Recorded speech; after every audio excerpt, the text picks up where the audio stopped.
అగ్గిని కూడా ఒక ఇంటి నుంచి ఒకరు అడిగి తెచ్చుకునేవాళ్లు అంటే ఈ తరం వాళ్ళకి నమ్మశక్యం కాదు కదా. అవును, అగ్గిపెట్టె అందరిళ్లల్లో ఉండేది కాదు. అందుకే పక్కవాళ్లు పొయ్యి వెలిగించుకున్న తర్వాత ఆకులతో ఆ మంటను అంటించుకుని మన ఇంటి పొయ్యి వెలిగించుకునేవాళ్లం. అప్పట్లో ఎంత కష్టపడి కీప్యాడ్ ఫోన్ని ఛార్జ్ చేసేవాళ్లము.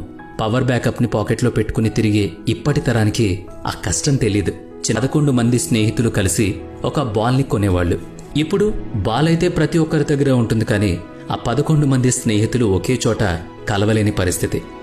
కరెంట్, మొబైల్ లేని ఆ సమయంలో ఇంట్లో వెలుగునిచ్చే ఈ లాంతరు. అప్పట్లో దీని వెలుగులోనే చదువుకునేవాళ్లం.